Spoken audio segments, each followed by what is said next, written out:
भारत की शान।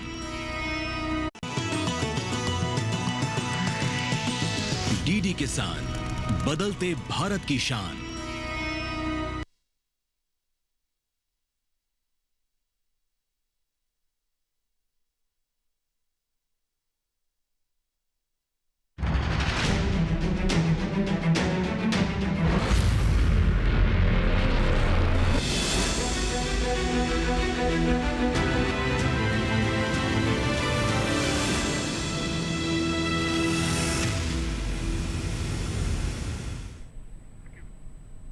नमस्कार, स्वागत है आपका हेलो किसान में। मैं हूं अंजू सिंह। हेलो किसान एक लाइव फोन इन कार्यक्रम है जिसमें हम कृषि संबंधी तमाम विषय आप किसानों के लिए लेकर आते हैं।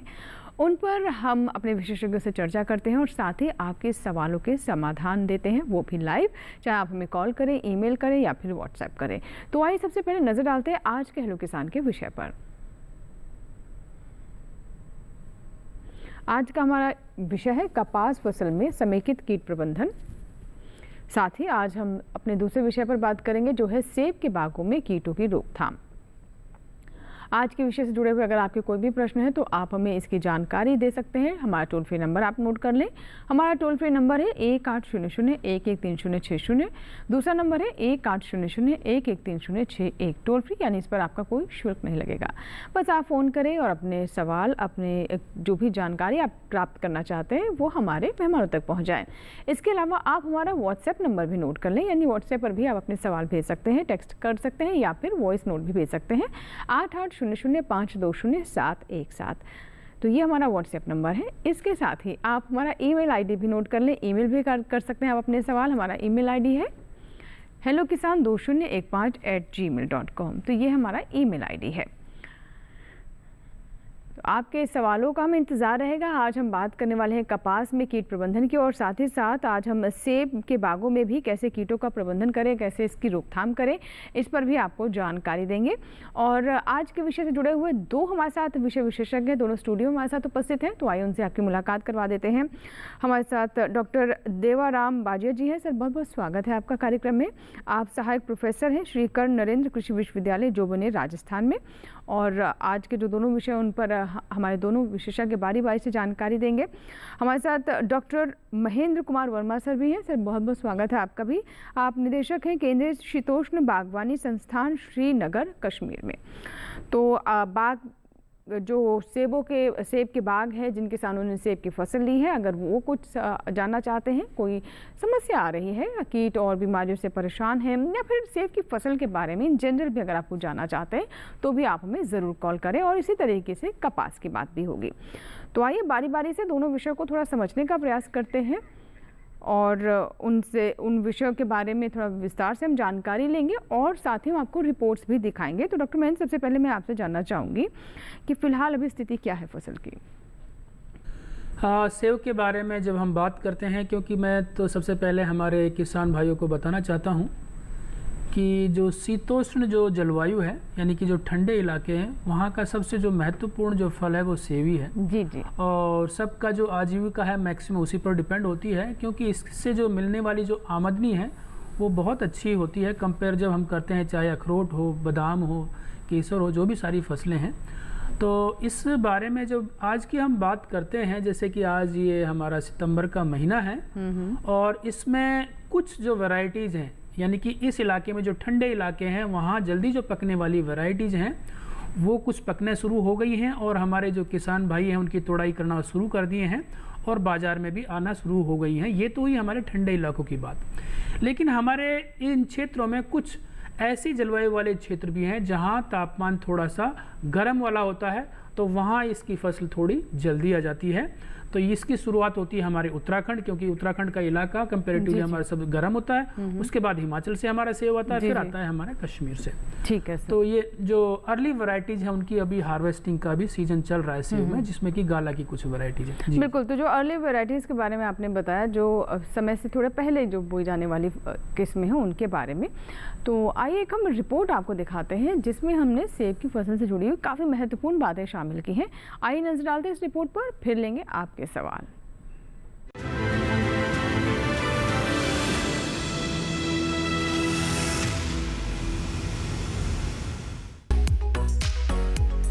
सेब की खेती मुख्य रूप से जम्मू कश्मीर, हिमाचल प्रदेश और उत्तराखंड में की जाती है। इसके अलावा अरुणाचल प्रदेश, नागालैंड, पंजाब और सिक्किम में भी किसान सेब के बाग लगाते हैं। लेकिन अच्छी पैदावार के लिए फसल की देखभाल करनी जरूरी होती है। खासतौर से सेब की फसल को कीटों से बचाने की जरूरत होती है। सेब के बागों में सेंट जोस स्केल, रुइया माहू tent, caterpillar, codling moth, Indian Gypsy moth, तना भेदक और जड़ भेदक जैसे कीट लगने का खतरा रहता है।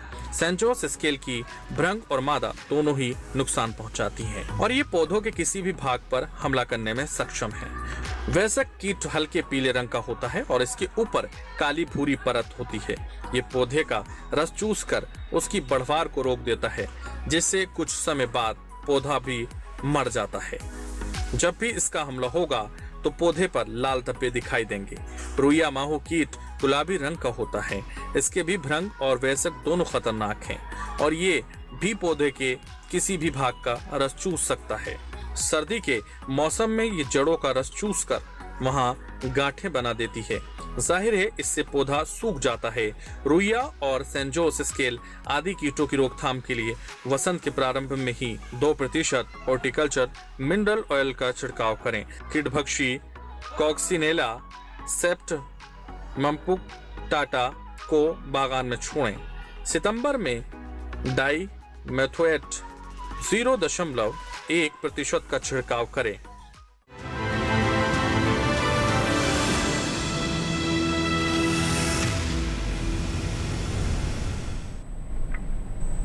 तो अभी आपने सेब पर हमारी रिपोर्ट देखी, जिसमें हमने मुख्य रूप से जो बीमारियां हैं सेब की उनके बारे में आपको बताया कि कैसे कैसे सेब को इन बीमारियों से बचाना बहुत आवश्यक है अगर आप चाहते हैं कि आपको अच्छी फसल प्राप्त हो, अच्छे रंग के अच्छी गुणवत्ता वाले सेब आपको मिले।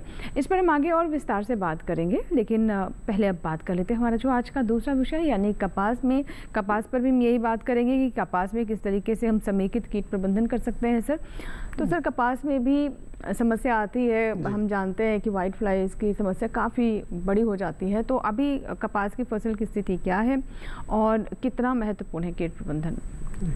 देखिए, जो कपास की फसल है, कपास अब लगभग 100 दिन की हो चुकी है और जो इस समय जो मौसम चल रहा है उसके अनुसार उसमें जो जिन किसान भाइयों ने जो नत्रजन उर्वरक की तीसरी जो खुराक देनी थी, अगर वो नहीं दी है तो वो जितना जल्दी हो सके वो 1/3 जो बची हुई मात्रा है वो कपास की फसल के अंदर दे दे। और इस समय जो कपास की फसल के अंदर जो सबसे बड़ी समस्याएं जो आ रही है, जो मौसम है जिस हिसाब से बारिश हो रही है, खेतों के अंदर पानी खड़ा होने की बहुत बड़ी समस्या आ रही है। तो उससे क्या है कि जड़ गलन की समस्या आ रही है और कई जगह एक पैराविल्ट करके पौधे सडन सूख रहे हैं और वो मर रहे हैं। तो ये 2 तरह की, और तीसरी जो समस्या आ रही है वो एक हरा तेला जिस कीट को बोलते हैं, वो कीट की समस्या बहुत ज़्यादा आ रही है। अगर इनको हम सही समय पे और सही खेत को अगर नियमित तौर पे निरीक्षण करते रहें तो हमारे को खेत में जो भी समस्याएं आ रही है वो हमारे को नियमित तौर पे पता चलता रहेगा और उनका हम निदान समय पे कर सकते हैं। जी जी बिल्कुल। तो ये मुख्य रूप से जो भी समस्याएं आ रही है, और देखिए हम ये भी जानते हैं कि अभी बहुत सारे ऐसे क्षेत्र हैं जो जहाँ पर कपास बड़े पैमाने पर जहाँ इसकी फसल ली जाती है वहाँ पर जल भराव की समस्या आ रही है और जल भराव से आपको मालूम है कि फसल पर कितना प्रभाव पड़ता है। तो ऐसे हमारे किसान क्या कर सकते हैं, कैसे कीट का प्रबंधन करें ताकि फसल आपकी बची रहे और तमाम परिस्थितियों को समझते हुए आप उचित व्यवस्था कर सकें ताकि नुकसान किसी तरह से हमारे किसानों को ना हो। चलिए आगे बढ़ते हैं और ये रिपोर्ट देख लेते हैं कपास पर।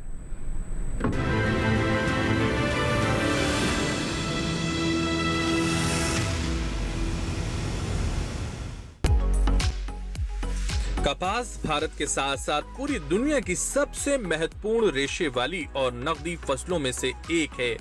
इससे रुई तैयार की जाती है, जिसकी वजह से इसे सफेद सोना भी कहा जाता है। लेकिन कपास के उत्पादन में कीट मुख्य समस्या होती है। कपास के पौधों को दीमक, हरे तिल्ले और कलियों, फूल व टिंडों पर अमेरिकन सूंडी हेलिओथिस के हमले की आशंका रहती है। ऐसा होने पर 1 लीटर क्लोरोपायरिया फॉस पानी में 70 मिलीलीटर पत्तों पर चिपकने वाला पदार्थ डालकर छिड़कें। कपास में American ball worm pink ball worm और स्पॉट डे बॉल वर्म फसल को काफी नुकसान पहुंचाते हैं। फल छेदक के नियंत्रण के लिए बीज बुआई से पहले इमिडा क्लोरोप्रिड 7.5 ग्राम प्रति किलोग्राम की दर से उपचारित कर लेना चाहिए। फसल के 45 से 55 दिनों के होने पर 5% नीम सतत का छिड़काव करना चाहिए।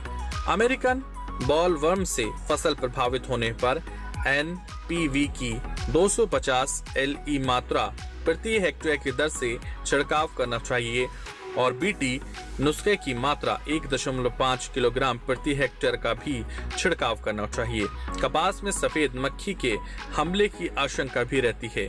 इस कीट के शिशु और वयस्क दोनों ही पौधों से रस चूस कर फसल को नुकसान पहुंचाते हैं। सफेद मक्खी की संख्या बढ़ने पर आर्थिक क्षति स्तर पर सुरक्षित कीटनाशी बियोप्रोफेजिन 50 SC 1000 मिलीलीटर प्रति हेक्टेयर या लोनिकामिड 50 WG 150 ग्राम प्रति हेक्टेयर का उपयोग कर सकते हैं। लेकिन ध्यान रखें कि फसल में किसी भी तरह की दवा का इस्तेमाल करने से पहले कृषि विशेषज्ञों की सलाह जरूर लें।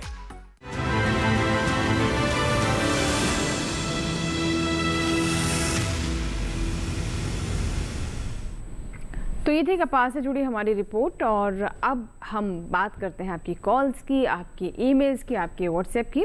तो आगे हम आपके कॉल्स लें उससे पहले कुछ बुनियादी बातें मैं आपको बताना चाहूँगी। हमारे दर्शकों से अनुरोध है कि जब भी आप हमें कॉल करें नेटवर्क क्षेत्र से ही करें, अपने सवाल को पहले फ्रेम कर लें ताकि कम समय में आप ज़्यादा बात कर सकें।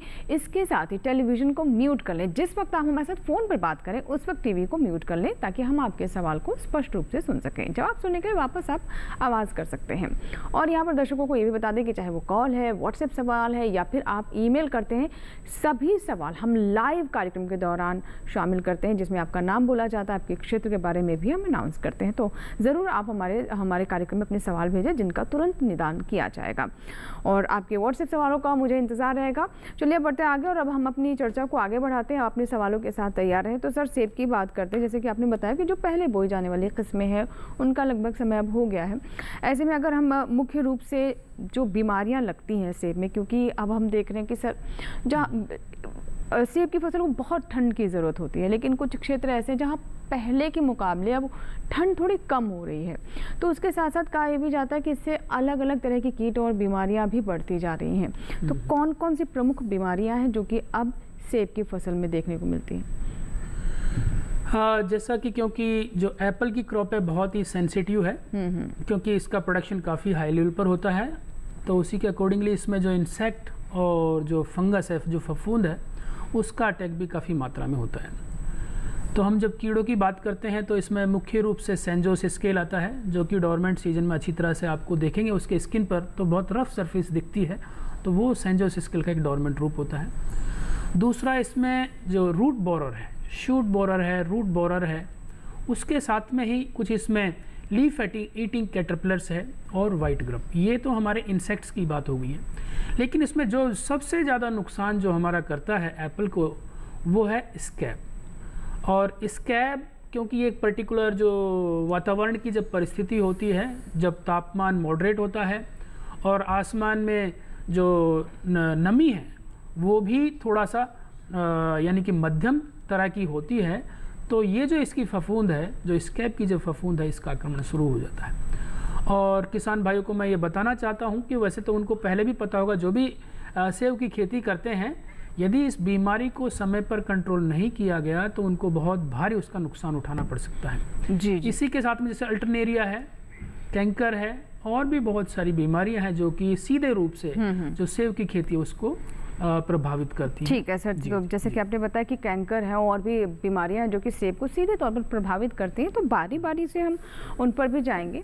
लेकिन उससे पहले एक कॉलर है, उनका हम सवाल ले लेते हैं। Hello hello hello. हाँ सर जी नमस्कार, स्वागत है आपका हेलो किसान में। बताइए क्या प्रश्न है? नमस्कार सर, मैं गुजरात से बोल रहा हूँ। ठीक है। अनिरुद्ध सिंह सरवैया, भावनगर जिले से। ठीक है सर। मेरा प्रश्न ये है सर कि अभी जो कपास की जो पैदावार है वो कपास 80 से 90 दिन का हो गया है और उसमें फूल छाप के लगने शुरू हो गई है, झिंडवे बदने। तो हमारे विस्तार में सर एक अधिक दिक्कत ये है कि हर साल उसमें वो गुलाबी ईड़ होती है ना, वो लग जाती है और फसल को जो वो उसका जो झिंडवा होता है उसमें रुई को खिलने उसके अंदर गिर के वो खा जाती है। तो उसके निवारण के लिए कौन सी दवा का छिड़काव करना चाहिए ताकि वो पौधे के अंदर ना गिर सके, उस फूल के अंदर? ठीक है सर। सर क्या बताना चाहेंगे? अनिल जी देखिए, आपकी जो समस्या है वो है पिंक बॉल जिसको गुलाबी सुंडी बोलते हैं। तो उसके लिए एक तो जो है आप जैसे कि अगर वो फूल के अंदर या टिंडे में जब वो घुस जाती है तो उसको किसी भी कीटनाशक दवा से हम छिड़काव करेंगे तो कंट्रोल नहीं कर सकते। अगर वो उसके संपर्क में आएगा तो ही वो हम उस गुलाबी सुंडी को नियंत्रित कर सकते हैं। तो उसके लिए आपको मैं ये सलाह देना चाहूँगा सबसे पहले कि अभी सही समय है, आप एक फेरोमोन ट्रैप, अगर 1 एकड़ के अंदर आपको 4 से 5 फेरोमोन ट्रैप लगाने हैं। उस ट्रैप के अंदर क्या होगा कि वो जो नर और मादा जो तितलियां होती है वो नर तितली उसमें घुस जाएगी और जो मादा है वो बाहर घूमती रहेगी। तो उससे क्या होगा कि उसकी आगे जो जनरेशन है अंडे नहीं दे पाएगी, अंडे नहीं देगी तो उससे जो लार्वी है कैटरपिलर है वो नहीं बनेगा। तो आप जहाँ भी जितना भी संभव हो सकता है आप उसके लिए फेरोमोन ट्रैप लगा दीजिए।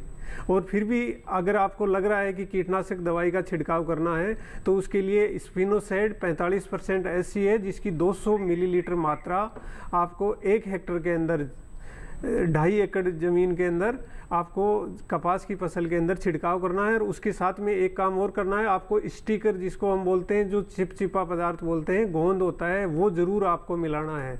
वो 1 लीटर पानी के अंदर आपको 0.3 ml मतलब 15 लीटर की जो टंकी होती है उसमें 5 मिलीलीटर आपको इस जो स्टिकर है वो जरूर दवाई में मिलाना है। उससे कई फायदे होंगे। एक तो दवाई की गुणवत्ता बढ़ेगी, एक लंबे समय तक उसका दवाई का प्रभाव रहेगा और वो जल्दी से पौधे के ऊपर चिपक जाएगी। जी जी बिल्कुल। तो ये देखिए ये भी बहुत ज़रूरी होता है कि क्योंकि आजकल से बारिश भी हो रही है बहुत, कई बार टाइम पे टाइम बारिश भी हो जाती है तो उससे भी जो दवा का असर है कम हो जाता है। और अगर आपने ये स्टिकी मटेरियल नहीं ऐड किया तो वो और भी कुछ भी फ़ायदा नहीं होगा। तो छोटी छोटी बातें हैं जिनका ध्यान रख हमारे किसान अच्छा लाभ ले सकते हैं। फिलहाल इसी के साथ ही हमारे लिए वक्त हुआ है छोटे से ब्रेक का, लेकिन ब्रेक के बाद भी हेलो किसान जारी रहेगा। आज हम बात कर रहे हैं कपास की फसल में कीट प्रबंधन की और इसी तरीके से हम सेब में भी कीट और बीमारियों की बात कर रहे हैं। कहीं मत जाइएगा, हाजिर होंगे इस छोटे से ब्रेक के बाद।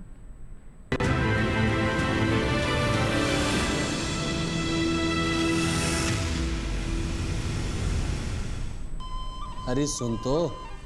मुझे क्या सुनाना चाहते हो? जो सुनाओ मेरी सौतन को। किसको? अरे वही तुम्हारा मोबाइल फोन जिससे सुबह शाम दिन रात चिपके रहते थे और कहते थे किसान कॉल सेंटर से बातें हो रही हैं। अच्छा ये बात है। हाँ क्यों, क्या हुआ? अब बात नहीं होती क्या? अब तो झट से बात हो जाती है। ऐसा क्या? हाँ अब तो ज्यादा लाइनें और खास तकनीक के कारण खेती के माहिरों से तुरंत बात हो जाती है। और अगर कभी लाइन व्यस्त हो तो अपनी समस्या फोन पर रिकॉर्ड करा दो, वहाँ से फोन आ जाता है और समस्या की हल का मैसेज भी आ जाता है। ये देखो आ गया। अरे वाह, इसका मतलब इंतजार की घड़ी अब खत्म। हाँ तभी मैं सोचूं कि आजकल मुझ पर इतना प्यार क्यों आ रहा है। कृषि संबंधी समस्याओं का अपनी भाषा में तुरंत हल पाने के लिए पूरे भारत में किसी भी फोन से हेल्पलाइन नंबर पर संपर्क करें। किसानों का दोस्त किसान कॉल सेंटर।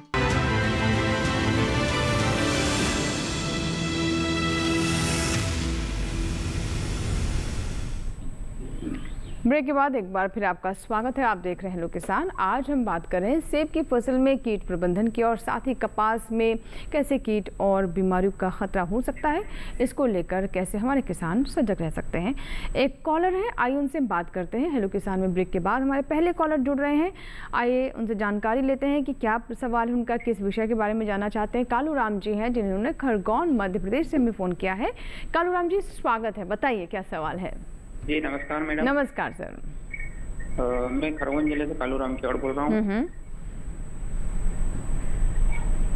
हेलो जी जी कालू राम जी, आवाज़ नहीं आ रही आपकी, फिर से सवाल बताएं। मैं जानना चाह रहा था कि निमाड़ में मध्य प्रदेश खरगोन जिले में क्या सेब फल की खेती हो सकती है? सेब की खेती खरगोन में सर, ये अक्सर जब भी हम विषय रखते हैं सेब का तो अलग अलग राज्यों से कॉल आते हैं कि क्या हम अपने यहाँ पर सेब की फसल ले सकते हैं। आपका जो मध्य प्रदेश का जो खरगोन का जो क्षेत्र है, क्योंकि वो गर्म इलाके में आता है, जी जी। और जबकि जो सेब का अपना आप में जो स्वभाव है वो ठंडे इलाके का है। यदि हमें गुणवत्ता वाले सेब की पैदावार करनी है, उसकी शेल्फ लाइफ थोड़ी अच्छी होनी चाहिए, तो उसको वही क्लाइमेट चाहिए, उसको उसी तरह की जलवायु चाहिए। लेकिन अब आपने पूछा है कि आपके वहाँ कर सकते हैं कि नहीं कर सकते। हाँ, एक दो वैरायटीज ऐसी हैं जिनको कि आप थोड़ा सा फैंसी रूप में लगा सकते हैं, लेकिन उससे हम कॉमर्शियल प्रोडक्शन नहीं ले सकते, और उसकी क्वालिटी जो है वो भी उसकी इतनी अच्छी नहीं रहती है। और उन वैरायटी का नाम भी मैं आपको बता सकता हूँ। ये इजराइल की वैरायटी है, जैसे अन्ना, गोल्डन डॉर्सेट, और हमारे इस यही कंट्री की एक वैरायटी है HRM 99। तो ये 3 वैरायटी हैं। यदि इनको आप लगाते हैं तो मैं कहता हूँ कि आपके इलाके में थोड़ा सा फल आपको मिलेगा, लेकिन गुणवत्ता की कोई गारंटी वहाँ नहीं होगी। जी जी बिल्कुल। तो ये कुछ किस्में हैं, लेकिन ये शौकिया तौर पर आप कर सकते हैं। कमर्शियली अगर आप सेब उगाने की सोच रहे हैं तो ये फिलहाल ऐसे क्षेत्रों में संभव नहीं है। लेकिन सर और भी फसलें ले सकते हैं उनके यहाँ से जो जहाँ जिसमें अच्छा फ़ायदा हो सकता है उन्हें। और अगर आपके कोई सवाल है तो आप अपने सवाल हम तक ज़रूर पहुँचाएं, और आपके व्हाट्सएप सवालों का भी मुझे इंतज़ार है, ज़रूर अपने व्हाट्सएप सवाल हम तक पहुँचाएं। अब सर मैं बात करना चाहूँगी कपास की। तो कपास में हम ये भी देखते हैं कि इसमें एक बंदर पंजा की भी समस्या हम देख रहे हैं। कई बार हमारे किसानों के सवाल आते हैं कि बंदर पंजा एक समस्या है, वो हो जाती है, क्या है और इसके लक्षण क्या है, कैसे से बचाव करें, नुकसान किस तरह का होता है इससे? देखिए, जो बंदर पंजा है ये कोई बीमारी नहीं है। इसके अंदर होता क्या है कि किसान भाई कई बार गलती कर बैठते हैं कि जो खेत के अंदर जब कीटनाशक दवाई का छिड़काव करने जाते हैं तो गलती से क्या करते हैं कि जो खरपतवार नाशी दवा है उस यंत्र को अगर कीटनाशक दवा का छिड़काव करने में प्रयोग में ले लेते हैं, और उसको पहले अगर 2,4-D नाम की एक दवा आती है जो खरपतवार नाशी है, अगर उस यंत्र को ढंग से सुखाकर और धोकर रखा नहीं है तो उसका अंश कहीं न कहीं उसमें स्प्रेयर में जो भी यंत्र है कीटनाशक स्प्रेयर उसमें रह जाता है। तो उसका अंश से जो कपास की फसल है उसके अंदर हाथ की अंगुलियों की तरह पंजे पूरे के पूरे जो कपास के पत्ते हैं वो हो जाते हैं, और उससे ये होता है कि उसकी फोटोसिंथेसिस प्रक्रिया है वो चेक हो जाती है, और पूरी की पूरी फसल अगर समय पे अगर हम उसको देखें नहीं तो पूरा का पूरा खेत ख़त्म हो सकता है। तो उसके लिए यही काम करना है कि खेत को एक दो नियमित तौर पे निरीक्षण करते रहें। उससे अगर ऐसी कोई संभावनाएं आपको लगती है कहीं पे भी पत्ते भिंडी का जैसे पत्ता होता है उसकी तरह वो पत्ता हो जाएगा हाथ की अंगुलियों की तरह, तो उन पत्तों को तुरंत जितना हो सकता है उतने ऊपर से कच्ची कोपड़ या जो पत्ते हो गए उनको तोड़कर मिट्टी के अंदर गड्ढा खोदकर उसमें दबा दिया जाए। फिर उसके ऊपर 2.5 किलो यूरिया और आधा किलो जिंक 100 लीटर पानी में घोलकर प्रति एकड़ के हिसाब से उसमें छिड़काव किया जाए। अगर इस तरह से फिर 10 दिन के बाद में अगर नए पत्ते वैसे ही आते हैं तो उसमें फिर यही प्रक्रिया 2.5 किलो यूरिया और आधा किलो जिंक 100 लीटर पानी में घोलकर उसमें फिर छिड़काव करें तो उस फसल को बचाया जा सकता है। जी, और हमारे साथ एक दर्शक हैं विपिन है जिन्होंने सागर से हमें कॉल किया। विपिन जी बताइए क्या सवाल है? जी नमस्ते मैम। नमस्कार विपिन जी। मैम मैं सेब के बारे में जानना चाह रहा था। वैसे तो मध्य प्रदेश में सेब की खेती नहीं की जा सकती है, लेकिन मैं जानना चाह रहा था क्या घरेलू खाने के लिए 1-2 पेड़ सेब के लगाए जा सकते हैं या फिर ये विफल होगा? ठीक है सर, यही सवाल इनका भी है। नहीं, वही मैंने अभी बताया थोड़ी देर पहले, फिर मैं दोबारा से उस चीज़ को दोहराना चाहता हूँ कि उन वेराइटीज़ को आप लगा सकते हैं। जैसे अभी मैंने 3 वेराइटीज़ का नाम लिया है, अन्ना है, गोल्डन डॉर्सेट है और HRM 99। लेकिन इसको आप एक फैंसी रूप में ले सकते हैं कि आपको रहेगा कि आपके पास में एक सेब का पौधा है, बट आप सोचेंगे कि आपका सेब का कलर वहाँ बिल्कुल लाल आना चाहिए, एकदम बहुत फर्म होना चाहिए, उसकी क्वालिटी होनी चाहिए, जूसी होना चाहिए, उसमें क्रंचीनेस होना चाहिए और उसमें सेल्फ लाइफ होनी चाहिए। तो वो सारी चीज़ें उसमें नहीं होगी, लेकिन आप अपने शौकिया तौर पर लगा सकते हैं। लेकिन उसी जगह यदि आप कोई दूसरा फल लगाते हैं तो मुझे लगता है उसकी गुणवत्ता आपको अच्छी मिल सकती है। जी, तो यही मेरा भी आपसे कहना है कि आप इस तरह से कर सकते हैं। ठीक है सर, एक सेब से जुड़ा हुआ एक सवाल हमारे पास आया है और ये शिमला से आया है। विकास कुमार हमारे दर्शक हैं, शिमला से इन्होंने सवाल भेजा है और ये जानना चाहते हैं कि सेब के बाग में नैनो यूरिया या फिर नैनो DAP का प्रयोग क्या किया जा सकता है और इससे फसल को किस तरह से लाभ हो सकता है अगर ये सही है तो? हाँ, क्योंकि देखिए जो नैनो फर्टिलाइजर्स हैं जिसमें कि नैनो यूरिया हो सकता है और दूसरे भी उसमें एलिमेंट्स हो सकते हैं, अभी ये एक्सपेरिमेंटल स्टेज पर है जी। इसके जो कुछ प्रोडक्ट्स हैं वो अभी यूनिवर्सिटी लेवल पर अभी ट्रायल्स में है और उनको अभी रिकमेंडेशन सभी डिपार्टमेंट से नहीं किया है, लेकिन अभी उससे कुछ आशाजनक कुछ रिजल्ट्स दिख रहे हैं जिस तरह के कि उनकी रिजल्ट्स का हमें पता लग रहा है। क्योंकि लास्ट के महीने ही हम लोगों ने अपने श्रीनगर में एक मीटिंग किया था जो कि हमारे हिंदुस्तान के सबसे लार्जेस्ट जो फर्टिलाइजर सप्लायर है वही उस फील्ड में आकर के उस चीज़ पर काम कर रहे हैं। तो थोड़ा सा आप इंतज़ार करेंगे जब तक हमारी यूनिवर्सिटीज़ से उसके लिए कोई रिकमेंडेशन नहीं आती है, तो मुझे लगता है हमें इंतज़ार करना चाहिए। जी जी। अब सर मैं आपसे जानना चाहूँगी कि सेब की फसल में एक जो बड़ी समस्या और भी आती है वो स्कैब की आती है, तो इसके बारे में थोड़ा विस्तार से बताएं। हाँ, स्कैब तो मैं तो कहता हूँ तो ये सबसे बड़ी बीमारी है हमारे जो भी सेब के जो बाग हैं, और ये चाहे हमारा चाहे अरुणाचल का क्षेत्र हो, उत्तराखंड का हो, हिमाचल का हो और चाहे हमारा जम्मू कश्मीर का हो, यानी कि सारे इलाकों में इस बीमारी का प्रकोप होता है। और इसकी रोकथाम के लिए वैसे तो इसके लिए पर्टिकुलरली एक हम किसी दवा के लिए नहीं करते हैं, जब भी हमारी एक रिकमेंडेशन आती है वो रिलीज होती है यूनिवर्सिटी से एक POP की फॉर्म में, पैकेज ऑफ प्रैक्टिसेस की फॉर्म में, और उसके लिए एक शेड्यूल तैयार होता है और उस शेड्यूल में कम से कम 10 से 15 स्प्रेज का हम एक रिकमेंडेशन देते हैं जिसमें कि आपका कॉन्टैक्ट इंसेक्टिसाइड है और सिस्टमिक फंजीसाइड है, उन दोनों को इन्वॉल्व करते हैं जिसमें कि आपको सेंजोस स्केल को भी कंट्रोल करना है, स्कैब को भी कंट्रोल करना है, कैंकर को भी कंट्रोल करना है, और जो भी उसमें इंसेक्ट्स आते हैं उसके कंट्रोल के लिए कंप्लीट पैकेज को किसान को हमें फॉलो करना चाहिए, न कि एक पर्टिकुलर हमें स्कैब के लिए। हाँ, लेकिन स्कैब के लिए जो एक बहुत महत्वपूर्ण चीज़ वो है कि उसको या जो एक फोरकास्टिंग होता है, इसमें बहुत सारे फोरकास्टिंग मॉडल्स लगे होते हैं और उसके बेसिस पर किसानों को बताया जाता है कि अभी इतने % स्कैब का आने का खतरा है। तो यदि जब आने का खतरा हो, यदि उसी अवस्था में हमारे किसान भाई फंजीसाइड, क्योंकि ये फंगल डिजीज़ है, उस टाइम पर यदि सिस्टमिक फंजीसाइड का आप इस्तेमाल करते हैं, चाहे फेनकोनाजोल हो, डोडीन हो और मैनकोजेब हो, इनको मिक्स में करने के बाद में आप इसका बहुत अच्छी तरह से रोकथाम कर सकते हैं। लेकिन एक परिस्थिति आती है, यदि उस ड्यूरेशन में यदि बार बार बारिश होती रहती है, एक तो उसको बीमारी को बढ़ाती है और जो हम स्प्रे करते हैं उसका इतना असर नहीं हो पाता है। तो इसीलिए जब भी हम स्प्रे करें हमेशा वेदर डिपार्टमेंट की जो फोरकास्टिंग होती है उसको हमें बहुत अच्छी तरह से देखना चाहिए कि वेदर जो होने वाला है एक दिन नेक्स्ट में जब आपको स्प्रे करते हैं तो उसमें आपका वेदर पूरा क्लियर होना चाहिए, जिससे कि जो आप इंसेक्टिसाइड यूज करते हैं, फंजीसाइड यूज करते हैं, उसका इफेक्ट बिल्कुल इसके बारे में जैसे हमने पहले भी बात की थी। और वेदर कैसा रहेगा, मौसम की चाल क्या रहेगी, ये आप हमारे चैनल से ही देख सकते हैं। हमारे चैनल पे मौसम खबर है जिसमें हम आपको तमाम मौसम से जुड़ी गतिविधियों के बारे में हर रोज़ जानकारी देते हैं। अब सर मैं जानना चाहूँगी कपास के बारे में, जैसे हमने बंदर पंजा की बात की, इसके साथ साथ कपास, क्योंकि इसे बहुत पानी की आवश्यकता नहीं होती है, लेकिन उसके बाद भी कई बार हम देखते हैं कि कुछ ऐसी बीमारियां आ जाती हैं फसल में जो ज़्यादा बारिश या पानी की वजह से या फिर जल भराव की वजह से आती है, तो इसके बारे में क्या बताएंगे?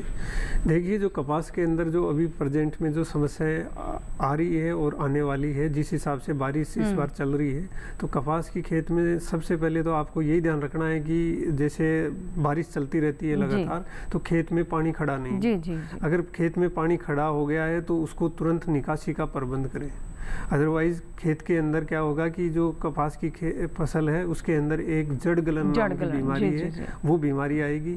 और वो बीमारी होने से क्या होगा कि उसका जो पौधे का जाइलम और फ्लोएम है, जो पोषक तत्व जमीन से लेता है और खुराक जो ले रहा है, वो नीचे से जड़ पूरी की सड़ जाएगी और ऊपर तक पहुंच नहीं पाएगी और पौधा पूरा एकदम से ही सूख जाएगा। तो अगर फिर भी उसके अंदर अगर ऐसा पानी निकालने के बाद में भी उसमें कुछ ऐसा लग रहा है कि पौधे के अंदर कहीं न कहीं वीकनेस या कमज़ोर दिखाई दे रहा है या बीमारी के लक्षण दिखाई दे रहे हैं, तो उस अवस्था के अंदर आपको क्या करना है कि एक ट्राइकोडर्मा विरिडी करके एक पाउडर आता है, जिसका 1 किलो को 20 से 25 किलो गोबर की खाद में आप उसके लिए इंतज़ार नहीं करें, अपने खेत में तैयार करके रखें, 10 से 15 दिन तक उसको रखें ट्राइकोडर्मा विरिडी को 20 से 25 किलो गोबर की खाद में मिलाकर, और जैसे ही मौसम अनुकूल हो तो उसके अंदर खेत के अंदर उसका बुरखाव कर दें। तो उससे क्या होगा कि ये जीवाणु जो फफूंद है ये उसके अंदर जो ट्राइकोडर्मा विरिडी है उस फफूंद को रोकेगा और उस बीमारी से हम निजात पा सकते हैं। ठीक है सर, तो जैसे कि आपने बताया कि ट्राइकोडर्मा एक दवा है एक तरीके से जिसका इस्तेमाल आप कर सकते हैं। इस बीच हमारे साथ एक कॉलर जुड़े हैं, आइए उनसे बात कर लेते हैं। हेलो हेलो जी मैम। जी नमस्कार, स्वागत है आपका हेलो किसान में। कमल जी बताइए क्या सवाल है आपका, मध्य प्रदेश से आप बात कर रहे हैं। सवाल ये है कि जैसे बारिश हो रही है तो कपास की फसल में लालपन पत्ते हो रहे हैं, पीलापन हो रहा है, पत्ते झड़ रहे हैं, इसके रोकथाम के उपाय क्या है? बिल्कुल, हम इसी पर आने वाले थे और आपने अच्छा किया कि सवाल पूछ लिया सर। हम इसी पर चर्चा भी कर रहे थे कि ये सवाल भी आवश्यक है।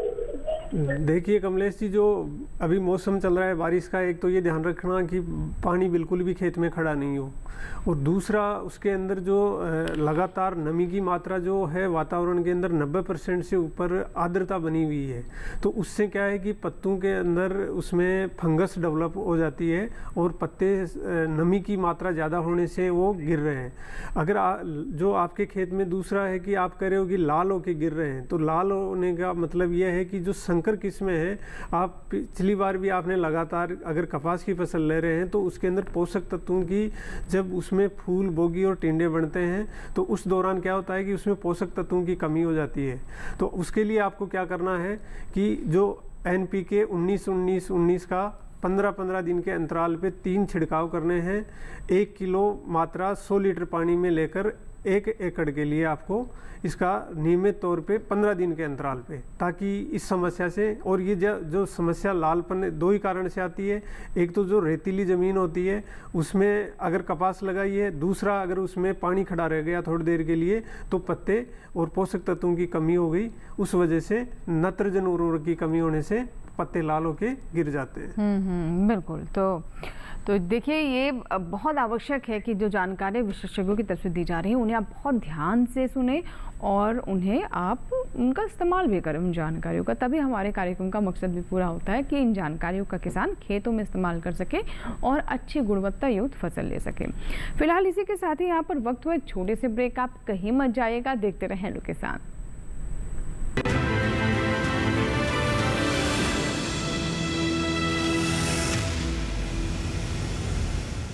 डीडी किसान ने कर ली है तैयारी, यहाँ मिलेगी पशुपालन की हर एक जानकारी, घर आंगन से लेकर व्यवसायिक फार्म तक, मुर्गी पालन से लेकर रेगिस्तान के जहाज तक। बीमारियों से पशुपालक बिल्कुल ना हो परेशान, विशेषज्ञ करेंगे आपकी समस्या का समाधान। देखिए अपना पशु चिकित्सक हर रविवार शाम 6:30 बजे दूरदर्शन किसान पर।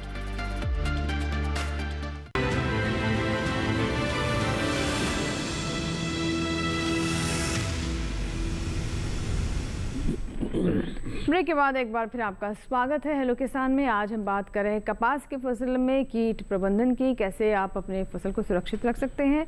इसके साथ ही साथ हम सेब में भी कौन कौन सी बीमारियां आ सकती हैं इसके बारे में भी जानकारी दे रहे हैं। अगर आपको कोई सवाल है तो आप हमें व्हाट्सएप करें, ईमेल करें या फिर हमारे टोल फ्री नंबर पर कॉल करें और आगे हम अब बढ़ते हैं, आप अपने सवाल हम तक ज़रूर पहुँचाएँ। सर अब मैं कपास की फसल पर आना चाहूँगी। अगर कपास की बात करें तो सर इसमें एक हम अलग अलग तरह की समस्याएं देखते हैं। उसमें एक सफ़ेद मक्खी, आपको पता है कपास की फसल के लिए कितनी ख़तरनाक है, और एक समय ये भी था कि कई बार किसानों की बहुत ज़्यादा आर्थिक नुकसान भी इसे झेलना पड़ता था सफ़ेद मक्खी की वजह से। अब फिलहाल स्थिति क्या है और क्या इसका उतना ही खतरा है? देखिए जो सफ़ेद मच्छर जिसको किसान अपनी भाषा में बोलते हैं, सफ़ेद मक्खी, वाइट फ्लाई, हाँ, तो ये कीट पत्ते का क्या होता है कि ये रस चूसता है और रस चूसने से जो पत्ते की जो आकृति होती है वो जैसे कटोरी होती है, डोने की तरह पत्ता हो जाता है और बिल्कुल सूखा हो जाएगा, और उसकी फोटोसिंथेसिस जो प्रकाश संश्लेषण की प्रक्रिया है वो बाधित हो जाती है। और उससे क्या होगा कि उसके अंदर एक काला काला लसलसा पदार्थ वो स्राव करती है, उससे उसमें फंगस डेवलप हो जाएगी, और फंगस डेवलप होने से पूरा का पूरा पौधा काला पड़ के और सड़ जाएगा। तो इसका अगर हम समय पे उसको अगर देखभाल नहीं करेंगे तो अभी जो स्थिति यह है कि जैसे ही मौसम खुलेगा बारिश के बाद में और तापमान में गिरावट आएगी तो 15 सितंबर के बाद में इसका प्रकोप बढ़ने की संभावनाएं रहती है।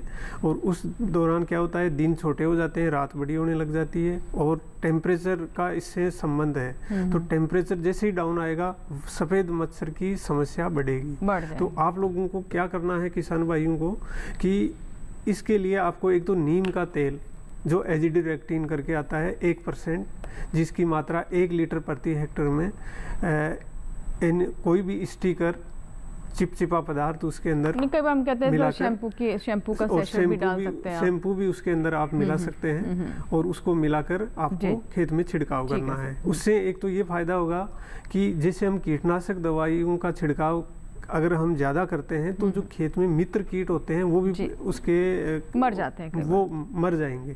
अगर कीटनाशक दवाइयाँ ज़रूरत है कि जब हमारे को ये लग रहा है कि रियल में वाइट फ्लाई की जो है सफ़ेद मच्छर है बहुत ज़्यादा बढ़ रहा है, तो फिर उसके बाद में हम कीटनाशक दवा के ऊपर जा सकते हैं, जिसके लिए 4-5 अलग अलग दवाइयाँ हैं जो मैं आपको नाम बता देता हूँ। एक बार अगर एक कीटनाशक दवा को हम डाल देते हैं तो दोबारा उस कीटनाशक दवा को प्रयोग में नहीं लेना है। उसका कारण ये है कि वो जो सफ़ेद मच्छर है, कीड़ों के अंदर एक समस्या होती है कि वो रेजिस्टेंस जिसको हम बोलते हैं, सहनशीलता उस कीटनाशक दवाई के प्रति उनमें आ जाती है। तो हमारे को कीटनाशक दवा एक बार डाल दी तो दोबारा नहीं डालना है। तो उसके लिए 3-4 कीटनाशक दवाइयां हैं जो मैं आपको नाम बता रहा हूँ। एक तो थाइक्लोप्रिड 21.7% SC है, जिसकी मात्रा 100 से 125 मिलीलीटर प्रति हेक्टेयर स्टिकर मिलाकर फिर छिड़काव करना है।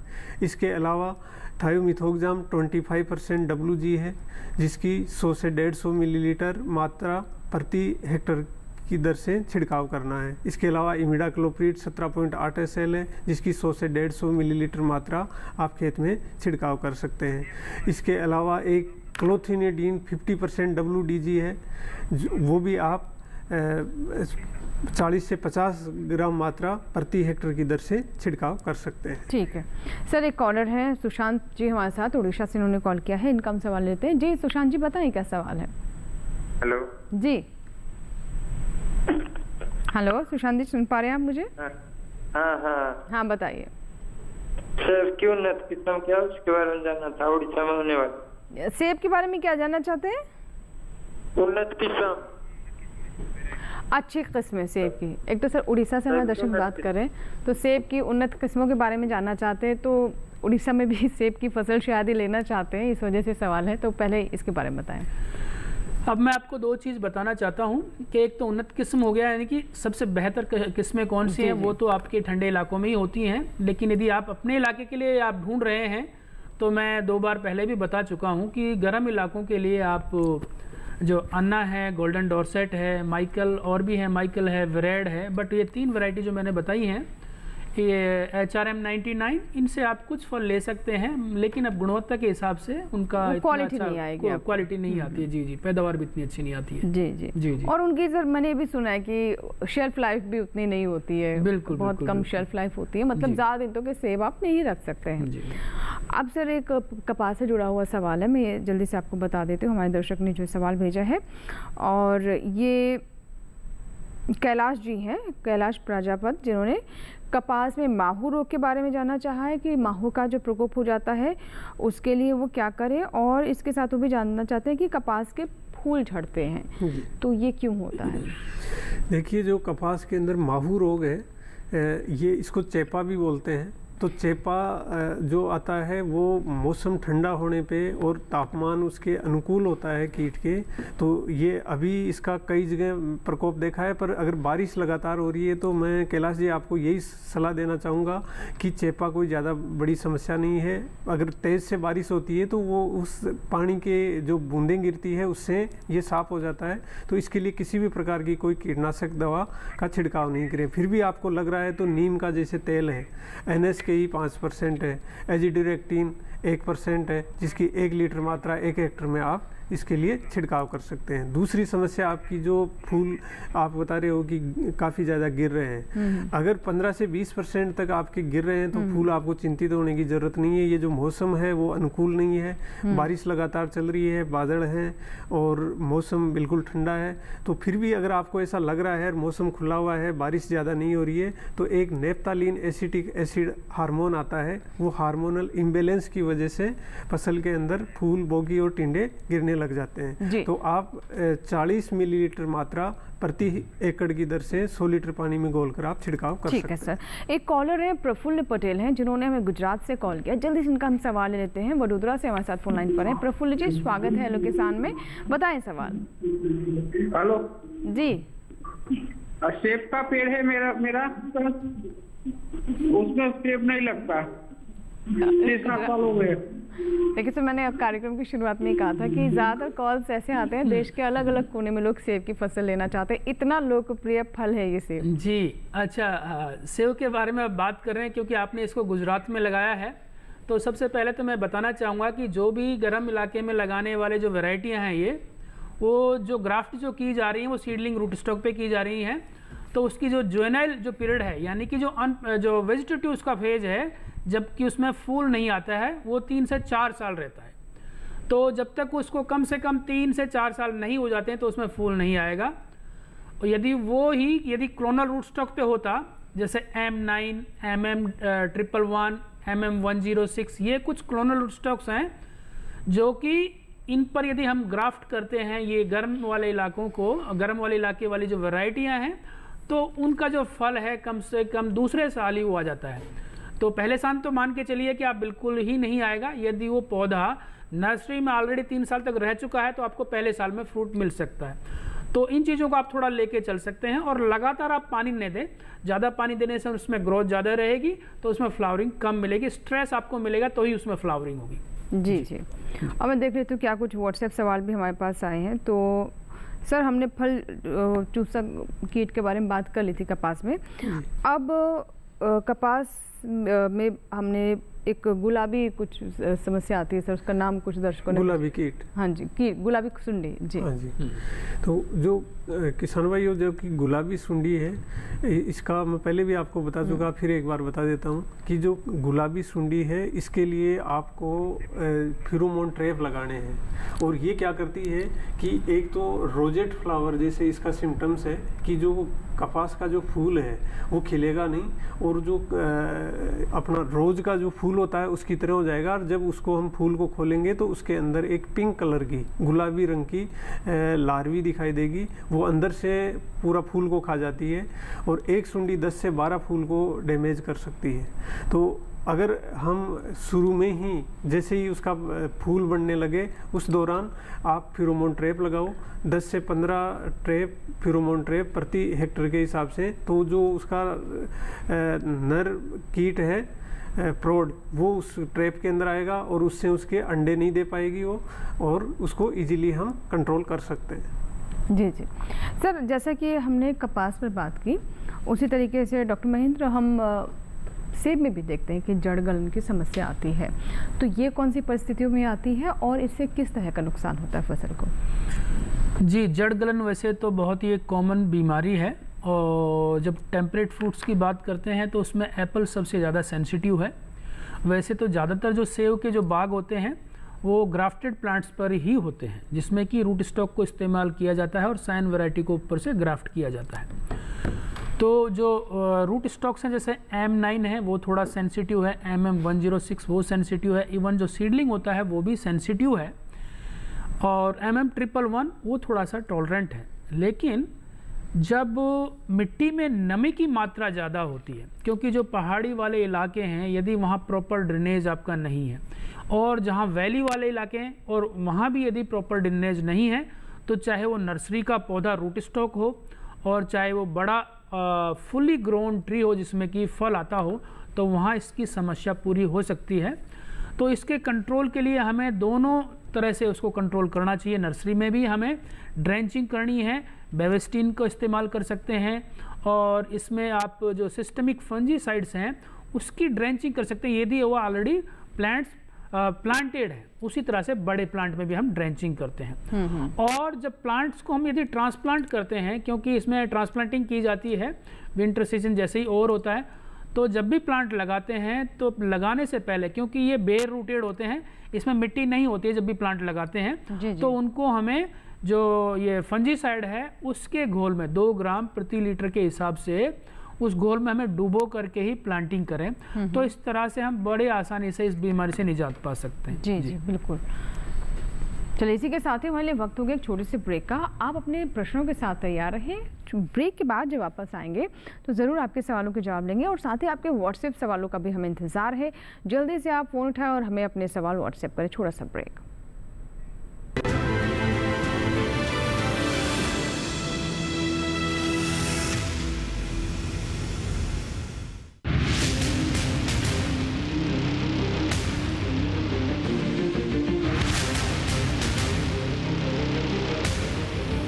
जब तपती है धरती, सूरज उगलता है आग, ठंड में जब सर्दी जमा देती सबके हाल, सब छुप जाते अपने अपने घरों में, तब बाहर निकलता सिर्फ एक इंसान, भरने के लिए हम सबका पेट, खून को पसीने की तरह देता बहा, थक जाता, झुलस जाता, हो जाता बीमार, तब उसकी सेहत का ध्यान रखता सिर्फ डीडी किसान।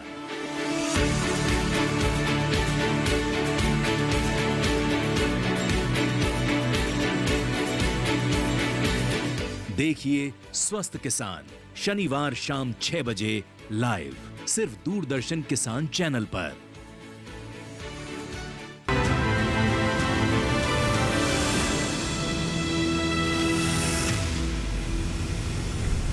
ब्रेक के बाद एक बार फिर आपका स्वागत है हेलो किसान में। और इस बीच एक कॉलर हमारे साथ जुड़ चुके हैं, कैलाश प्रजापति जी हैं, जिन्होंने उज्जैन से हमें कॉल किया है। तो बात करते हैं कैलाश जी की से। जी बताइए कैलाश जी, क्या सवाल है आपका? जी मैडम नमस्कार। जी नमस्कार। मैं कपास के अंदर मतलब माहो की शिकायत है और उसके फूल और फल आते गिरने की बहुत ज्यादा संभावना रहती है, इसके लिए क्या? ठीक है सर, माहू की समस्या कपास में। देखिए कैलाश जी, अगर अभी आपके खेत के अंदर अगर माहू का प्रकोप हो रखा है तो आप मौसम खुला हुआ है, तो मैं अभी पहले भी बताया था, नीम का जो तेल है एजिडी रेक्टिन करके आता है, 1% भी आता है, 0.3% का भी आता है, 0.15% का भी आता है। तो इनका आप कोई भी जैसे हम नहाने वाला जो शैम्पू होता है, जो कपड़े धोने वाला वॉशिंग पाउडर है उससे, या चिपचिपा पदार्थ है वो उसके अंदर मिलाकर आप खेत के अंदर 10 से 15 दिन के अंतराल के ऊपर छिड़काव करते रहो। और कीटनाशक दवा का अगर आप छिड़काव करना है तो इमिडाक्लोप्रिड 17.8% SL है, जिसकी 100 से 150 मिलीलीटर मात्रा कोई भी चिपचिपा पदार्थ उसमें मिलाकर प्रति हेक्टर की दर से आप खेत में छिड़काव करें। दूसरा, अगर आप कह रहे हो कि जो फूल बोगी हैं, टिंडे हैं, वो गिरने की संभावनाएं रहती है, तो एक तो ये ध्यान रखो मौसम जो है इस बार बारिश काफ़ी ज़्यादा हो रही है ज़रूरत से, और कपास को तो वैसे भी ज़्यादा पानी की ज़रूरत नहीं पड़ती है। तो इस ऐसा जो मौसम हो रहा है उसके हिसाब से जो फूल बोगी टिंडे हैं वो गिरने की संभावनाएं बनी हुई है। तो उसमें क्या होता है, पौधे के अंदर बढ़वार ज़्यादा हो रही है, हार्मोनल पौधे का इम्बैलेंस हो जाता है। तो उस हार्मोन्स का बैलेंस बनाए रखने के लिए आपको क्या करना है कि एक नेप्थालीन एसिटिक एसिड है, अगर 20 से 25% तक आपके फूल बोगी टिंडे गिरते हैं तो चिंता करने की ज़रूरत नहीं है, क्योंकि इतने गिरते हैं नॉर्मली। और फिर भी अगर आपको लग रहा है कि गिर रहे हैं तो नेप्थालीन एसिटिक एसिड जिसकी मात्रा 40 मिलीलीटर प्रति एकड़ के हिसाब से 100 लीटर पानी में घोलकर आप छिड़काव कर दें। निश्चित तौर पे आपको इसका फायदा होगा। जी जी। अब सर हम बात कर लेते हैं सेब की। तो सेब में जैसे कि स्टेम बोरर के बारे में बात हमने की, और कौन कौन सी समस्याएं हो सकती हैं जिसका ध्यान हमारे किसानों को रखना चाहिए? इसमें एक और आजकल नई समस्या आ रही है, green Apple aphid, green Apple aphid, जो कि जैसे चेपा अभी बता रहे थे कि कपास में एक चेपा लगता है हरे रंग का, जो छोटा सा कीट होता है। तो इसी तरह से सेब में भी जब मौसम थोड़ा सा गर्म होना शुरू होता है, पत्तियां बड़ी मुलायम होती हैं, तो उस टाइम पर नई पत्तियों पर जो ये हरे रंग का जो कीड़ा है, वो भी बहुत ही नाजुक जैसा होता है, उसका भी प्रकोप एकदम से ऐसा बढ़ता है कि उसमें बहुत ज़्यादा हमारे किसान को नुकसान हो जाता है। तो इसीलिए यदि इस तरह से सेब के बागों में इस तरह का कोई प्रकोप दिखता है, तो पहले तो आप देखिए, क्योंकि देखिए हर स्टेट के लिए रिकमेंडेशंस हैं, हम किसी को जनरलाइज नहीं कर सकते हैं। इसलिए जम्मू कश्मीर में आपको अपने यूनिवर्सिटी का जो पैकेज ऑफ प्रैक्टिसेज है उसी को फॉलो करना है। हिमाचल प्रदेश के लिए आपको वो फॉलो करना है, उत्तराखंड के लिए आपको वो फॉलो करना है।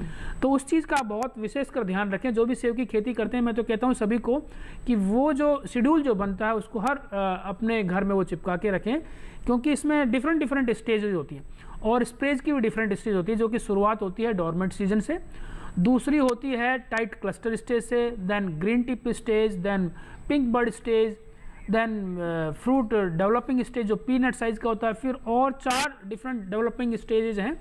तो इस तरह से सेब के बागानों में तकरीबन 10 से 12 स्प्रेज कम से कम करने की आवश्यकता होती है, जिसमें कि हम सारी बीमारियों और कीड़ों को कंट्रोल कर सकते हैं। जी जी जी। तो सर अब क्योंकि कार्यक्रम को समाप्त करने का समय हो गया, तो मैं चाहती हूँ कि हमारे दर्शकों को, जो हमारे दर्शक देरी से जुड़े हैं, उन्हें भी एक बार फिर से पता चल जाए कि हमने क्या क्या डिस्कस किया। तो मुख्य रूप से जो समस्याएं हैं कपास की, अगर हम उस पर एक बार फिर से एक प्रकाश डाल लें। जी देखिए किसान भाइयों, जो मौसम चल रहा है उस हिसाब से जो आपके खेत में जो सबसे बड़ी समस्याएं कपास की फसल में आने वाली है, एक तो फूल बोगी टिंडे गिरने की है वो, और दूसरा पानी खड़ा करने की। तो जैसे ही बारिश अगर आती है और खेत में जल निकासी का प्रबंध नहीं है, तो जल निकासी की व्यवस्था ज़रूर कर लें, अदरवाइज़ पूरा का पूरा खेत ख़त्म हो सकता है। कई बार क्या होता है कि बारिश कई जगह ज़्यादा हो रही है, कई जगह बिल्कुल सूखा है और एकदम से बारिश आ जाती है, तो खेत में एक बहुत बड़ी समस्या आती है, वो है पैराविल्ट पौधे अचानक से सूखने लग जाते हैं। तो अगर ऐसी स्थिति है तो उसको पौधे को हम बोलते हैं हार्ट अटैक आ जाना। तो हार्ट अटैक अगर समय पे उसको इलाज मिल गया तो निश्चित तौर पे फ़ायदा होगा, अदरवाइज़ हम उसके इलाज के चक्कर में पूरी की पूरी फसल को नुकसान कर बैठेंगे। तो इस अवस्था के अंदर आपको क्या करना है कि एक कोबाल्ट क्लोराइड करके एक आता है, तो उसको 1 ग्राम मात्रा 100 लीटर पानी में घोलकर प्रति एकड़ के हिसाब से छिड़काव करें।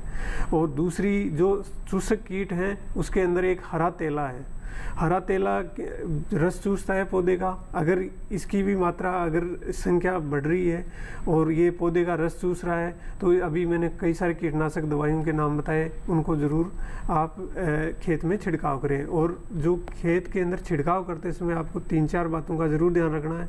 खेत में नियमित तौर पे जाएं, कोई भी कीटनाशक दवाई का बिना सलाह किसी भी कृषि विशेषज्ञ से सलाह लिए वगैरह आप कीटनाशक दवाई का छिड़काव नहीं करें। जो अनुमोदित मात्रा है उतनी ही आप कीटनाशक दवाई की, और जो विधि ये है कि सुबह और शाम के समय कीटनाशक दवाई का छिड़काव करें। छिड़काव यंत्र सही ढंग से प्रयोग में लें, और जब छिड़काव करते हैं तो छिड़काव करने वाला है वो पूरा प्रॉपर मास्क पहने और अपना पूरा हाथ पैरों को ढककर और जूते वगैरह अच्छे से पहन के पूरा शरीर को कवर करके करें, क्योंकि कीटनाशक दवाइयों का अपने शरीर पे भी असर हो सकता है। और मौसम का ज़रूर ध्यान रखें। अगर इन सब बातों का आप ध्यान रखेंगे, और मेरी एक और आपको बहुत ही इम्पोर्टेंट सलाह कि जिस भी क्षेत्र के अंदर जो फसल लगी हुई है वहाँ पे हर गांव वाइज कृषि पर्यवेक्षक लगे हुए हैं, कृषि विज्ञान केंद्र हैं, कृषि विश्वविद्यालय के सेंटर्स हैं, भारत सरकार के सेंटर्स हैं, उनके जो कृषि वैज्ञानिक हैं उनसे एक बार सलाह ज़रूर ले लें। और जान पहचान होने के बाद में ही जब सही तरह से बीमारी का या कीट की पहचान हो जाए तो ही कीटनाशक दवाई का इस्तेमाल करें, अन्यथा किसी के कहने के ऊपर या किसी की देखा देखी के अंदर कोई कीटनाशक दवाई का छिड़काव नहीं करें। अगर आप इस तरह से करेंगे तो निश्चित तौर पे जो फसल है वो आपकी अच्छी भी होगी, और कीट जो भी हैं बीमारियां हैं उनको भी हम प्रबंधन अच्छे से कर सकेंगे। जी जी जी। अब सर इसी तरीके से सेब के बारे में एक हम अगर क्विक रिकैप कर लें। जी, जहाँ तक सेब की बात है तो एक तो इसकी डिफरेंट स्टेजेज हैं, तो किसान को एकदम पहचान लेना चाहिए कि डोरमेंट स्टेज कब है, पिंक बर्ड स्टेज कब है, tight cluster stage, then fruit developmental stages. उसी जो डिफरेंट स्टेजेस में हमें कंट्रोल मेजर्स को भी अडॉप्ट करना है as per the guidelines of जो हमारे जो विश्वविद्यालय से जो गाइडलाइन होती है हमारे POPs की, उनको देख रेख करके ही हमें करना चाहिए। और उसमें हमें इंसेक्टिसाइड फंजीसाइड को उस तरह से इस्तेमाल करना है कि किसी का भी कोई रिपीटेशन नहीं हो, जिससे कि आप जो हमारे फफूंद की लगने वाली जो बीमारियां उनको भी आप कंट्रोल कर सकते हैं, इंसेक्ट से लगने वाली जो बीमारियां उनको भी कंट्रोल कर सकते हैं। एक लास्ट में एक चीज़ और मैं बताना चाहूँगा, क्योंकि बहुत सारे किसान भाई अभी जो गर्म इलाकों में सेब की पैदावार करना शुरू कर दिए हैं, तो उनको भी आने वाले समय में थोड़ा सा हो सकता है कुछ प्रॉब्लम हो, क्योंकि उनका जो ट्री है उसमें वेजिटेटिव ग्रोथ ज़्यादा होगी, पत्तियां जो उसमें ज़्यादा रहेंगी, फूल उसमें कम लगेंगे। तो कोशिश करना चाहिए कि उसमें कम से कम अपना जो यूरिया है, वाटर की क्वांटिटी उनको लिमिटेड करें, जिससे फ्लावरिंग उसकी कम हो सकती है। इस तरह से आप दोनों इलाकों को वो कर सकते हैं। जी बिल्कुल। तो ये तो बात हुई आज कपास और सेब पर, बहुत ही विस्तृत जानकारी हमने आप तक पहुंचाई, बहुत ही विस्तार से हमने चर्चा की, और बहुत सारे हमारे दर्शक थे, कॉलर्स थे, जो कि अपने अपने क्षेत्र के बारे में जानना चाहते हैं कि क्या वहाँ पर सेब की खेती हो सकती है या नहीं। तो इसका भी बहुत सही जवाब दिया सर आपने कि ये किस तरह की जलवायु की फसल है, पहले ये जाना बहुत ज़रूरी है, लेकिन अगर आप शौकिया तौर पर कहीं भी उगाना चाहते हैं तो कुछ किस्में हैं जिसका इस्तेमाल किया जा सकता है। बहुत बहुत शुक्रिया दोनों मेहमानों का। थैंक यू सर, धन्यवाद। और इसी के साथ ही आज के हेलो किसान में फिलहाल इतना ही। हमें पूरी उम्मीद है कि कपास और सेब की फसल से जुड़ी जो जानकारी हमने आप तक पहुंचाई है, ये ज़रूर आपके लिए लाभकारी साबित होंगी। अगले अंक का विषय क्या रहने वाला है, आइए डालते हैं उस पर नजर।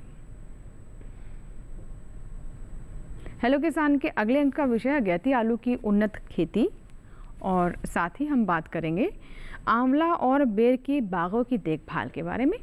आप अपने सवाल हम तक ईमेल के माध्यम से भी पहुंचा सकते हैं, तो इसके लिए एक बार फिर से हमारा ईमेल आईडी नोट कर लें। अगर आपने नहीं नोट किया है तो hellokisan2015@gmail.com ये हमारा ईमेल आईडी है। आप हमारे कॉल सेंटर नंबर पर भी कॉल कर सकते हैं, यानी इस कार्यक्रम के बाद भी नंबर आपके लिए उपलब्ध है 1800-113060। सोमवार से शनिवार सुबह 6 से रात 10 बजे के बीच कॉल करें और अपने सवाल रिकॉर्ड करवाएं, जिन्हें हम कार्यक्रम में शामिल करेंगे। और चलते चलते एक और जानकारी दे दें कि अगर आज का कार्यक्रम आप शुरुआत से नहीं देख पाए हैं, कोई जानकारी आप फिर से सुनना चाहते हैं, तो इस QR कोड को भी स्कैन कर लीजिए अपने मोबाइल फ़ोन से, और ये आपको सीधा ले जाएगा हेलो किसान कार्यक्रम पर, जो कि YouTube पर आपके लिए उपलब्ध है। इसी के साथ ही इजाज़त लेंगे आपसे हेलो किसान में अगले विषय के साथ और नए विशेषज्ञों के साथ फिर होगी आपसे मुलाकात। तब तक आप बने रहे दूरदर्शन किसान के साथ। नमस्कार।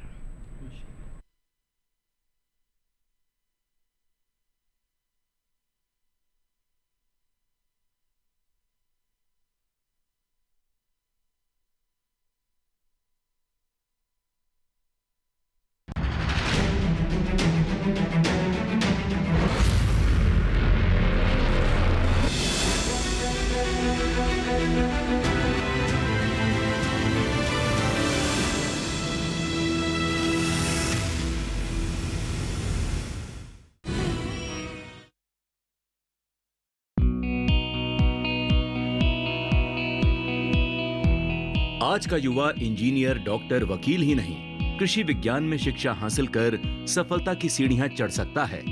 कृषि की पढ़ाई में भी हैं अपार संभावनाएं। अगर आप भी कृषि क्षेत्र में वैज्ञानिक, डॉक्टर एवं इंजीनियर बनना चाहते हैं तो एग्री की उड़ान देखना मत भूलिएगा, क्योंकि हम आपको लेकर चलेंगे मेरठ, जहां पर सरदार वल्लभ भाई पटेल कृषि एवं प्रौद्योगिकी विश्वविद्यालय शिक्षा के साथ साथ नित नए अनुसंधान को दिशा देने में लगा है।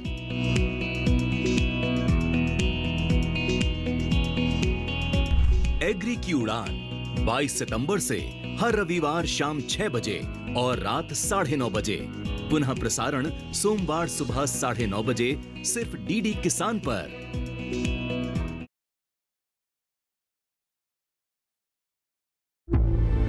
भारत पाकिस्तान की सीमा पर होती गोलियों की बौछार के बीच हल्दी की खेती को नए आयाम देती भारत की फार्म लेडी राधिका रानी। बॉर्डर पे जाना बहुत रिस्क था। खाना हमने जो सुबह का खाया है, जो दोपहर का खा पाएंगे कि नहीं खा पाएंगे।